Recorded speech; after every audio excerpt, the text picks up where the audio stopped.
Choosing Brave: How Mamie Till Mobley and Emmett Till Sparked the Civil Rights Movement by Angela Joy, illustrated by Janelle Washington.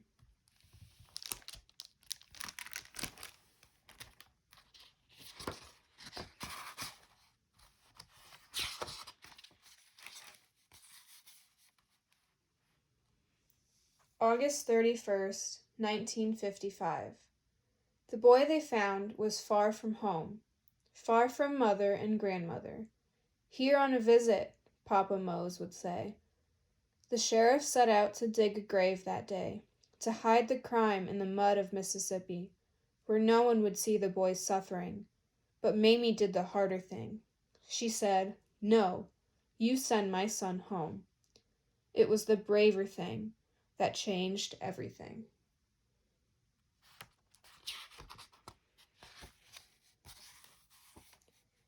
Mamie Elizabeth Carthen was a child of the Great Migration, up from Mississippi with her family, in search of a better life. A life with a little less fear, a life with a little more freedom.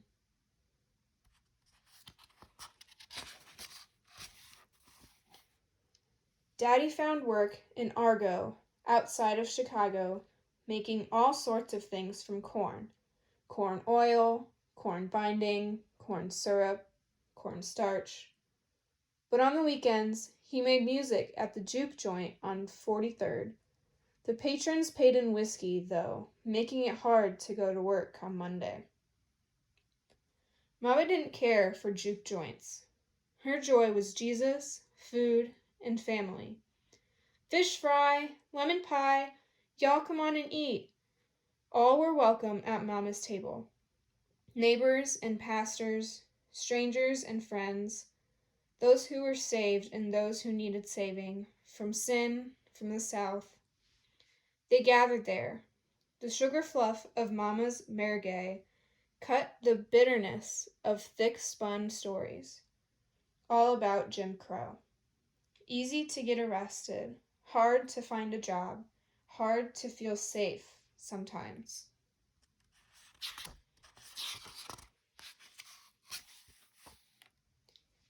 Mamie was glad to be in Argo, outside of Chicago, where a girl could roam free. But that didn't mean life was easy. 11 years old was hard. Daddy pressed a buffalo nickel in the palm of Mamie's hand and walked away. He never did come back.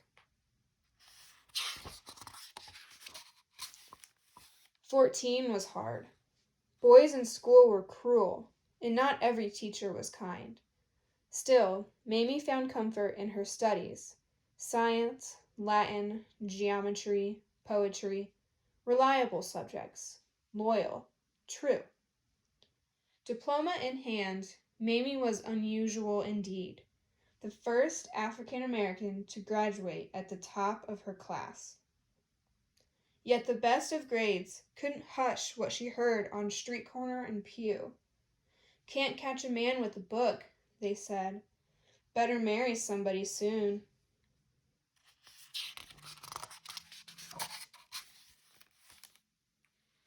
If folks hadn't pushed so hard, Mamie just might have found somebody other than an amateur boxer by the name of Louis Till. Louis came round and around Mamie's porch till Mama finally let her go, just up the street, just for a banana split. Mamie wasn't aware that Louis planned on eating there, right in the middle of all those white folks. That's not how it worked, not even in Argo, outside of Chicago, where a girl could roam free. The owner was furious. Mama would be too. Yet, while still afraid, Mamie stayed. It was the braver thing.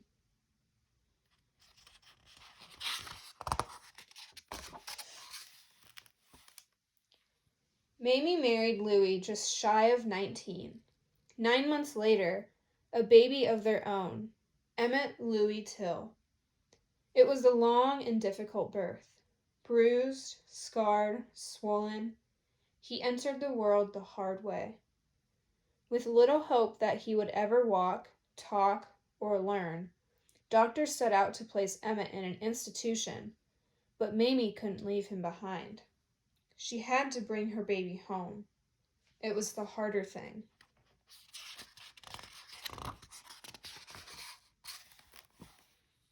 Family life with a boxer named Till was not what Mamie hoped it would be. Locks were changed, police were called. Louis shipped out with the army. He never did come back. A telegram and silver ring were safely tucked away. They'd be Emmett's one day. Fragments of a father he never have the chance to know.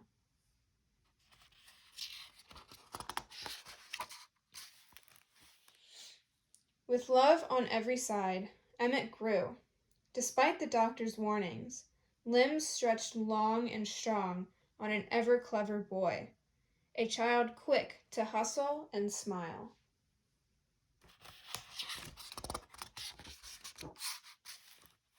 When the milkman came, Emmett collected bottles. The work was hard, but the reward was sweet. When the iceman came, Emmett ran ahead. The quarter he earned felt cool on summer skin.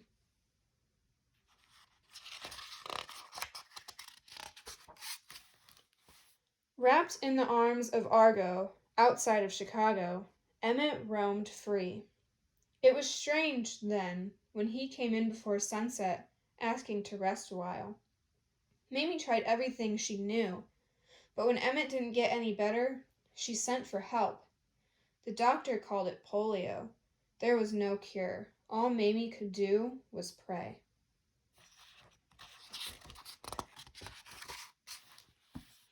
With steadfast faith and tender care, Emmett did recover, but the polio left a scar, an invisible reminder, a stutter of speech.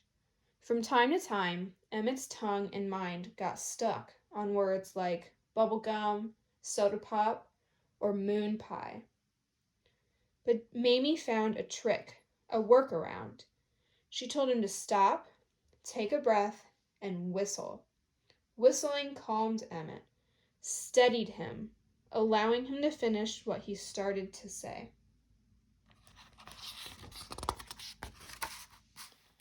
With time, talent, and plenty of hard work, a new life came calling for Mamie.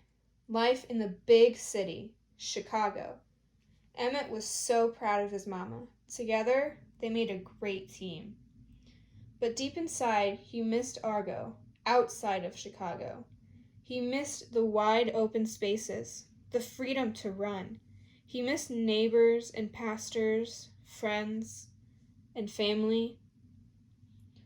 So when the invitation came to go south to fishing in the Delta, south to mudhole days, south to more cousins than he could ever fit in his upstairs apartment, Emmett was eager to go. But Mamie said no.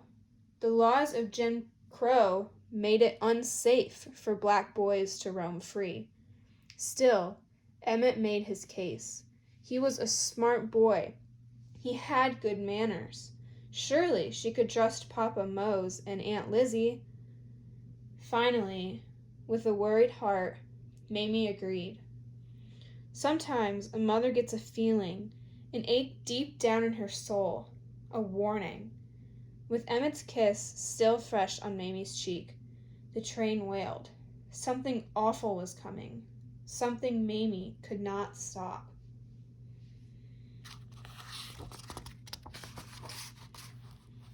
One week and one day after Emmett boarded the Mississippi train, an early morning phone call, words on the line that didn't make sense at all.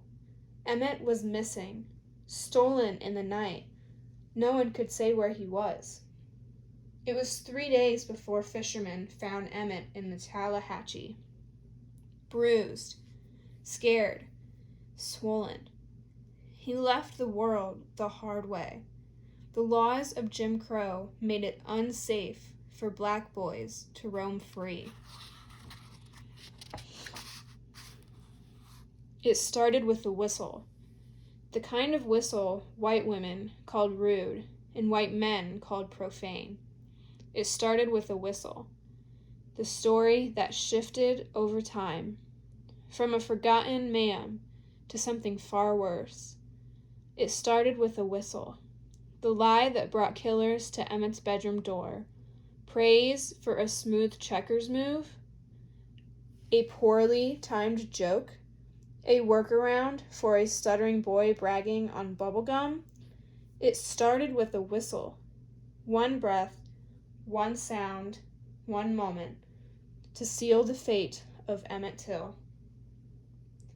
The sheriff set out to dig a grave that day, to hide the crime in the mud of Mississippi, where no one would see the boy's suffering. But Mamie said no. The land that killed him would not keep him. She had to bring her baby home. At a cost of more than Mamie could earn in a year, the whaling train that carried Emmett south brought him home again.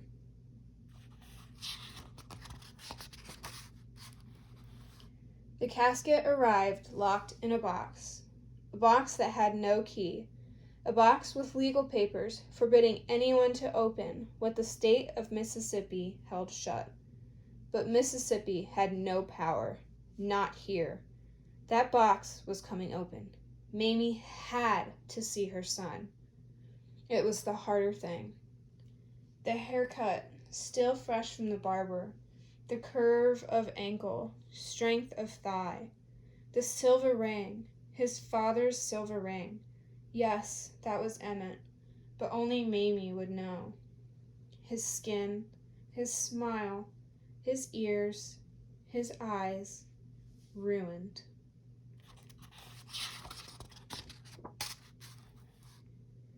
It would have been easy, then, to go to sleep beside him, to save her pain for privacy, to bury Emmett quietly. But Mamie did the braver thing. She sounded the alarm.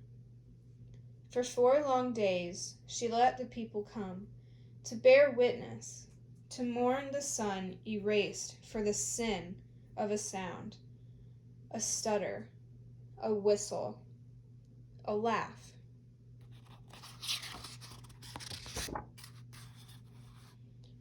Reporters came, too, to tell Emmett's story, to document Emmett's pain. The image, reprinted on smooth and glossy papers, said more with a flash than 10,000 words, lighting a match to a civil rights movement, long primed to blow. City to city, town to town, people stood up, and Rosa, sweet Rosa, sat down.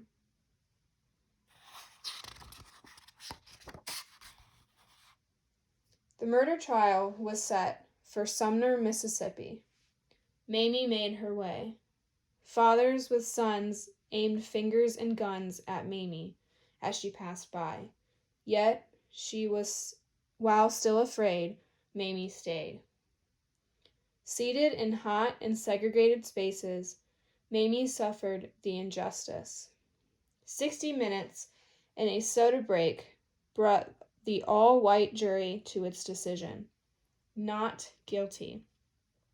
12 men and a judge set murderers free. A second murder mourned, the death of decency.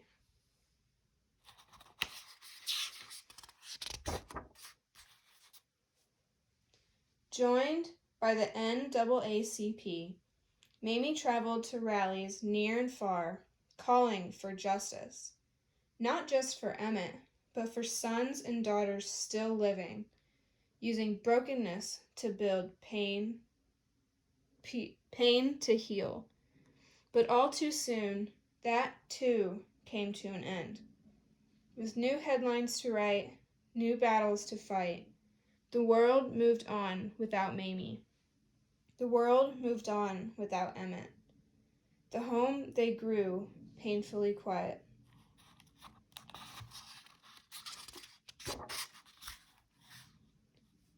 Yet Mamie couldn't wither. It wasn't her way.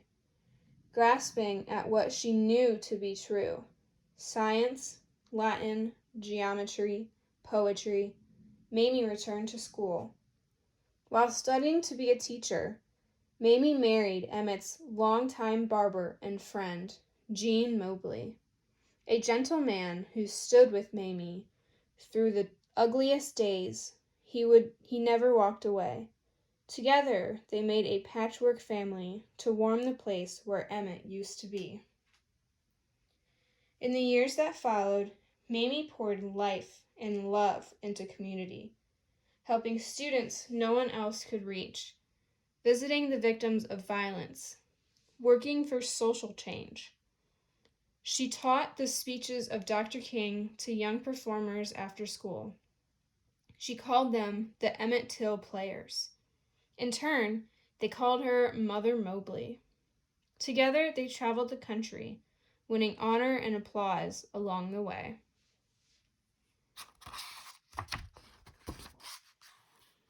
In 2003, at the age of 81, Mamie Till Mobley passed away. Thousands came to celebrate her achievements, to lay a hero to rest. Yet still today, we whisper her name.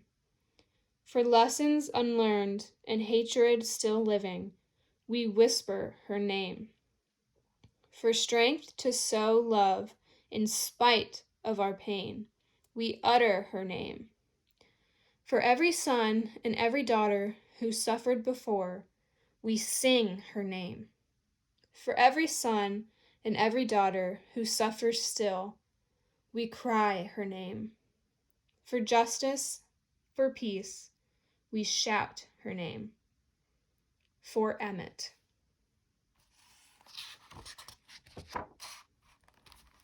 The end.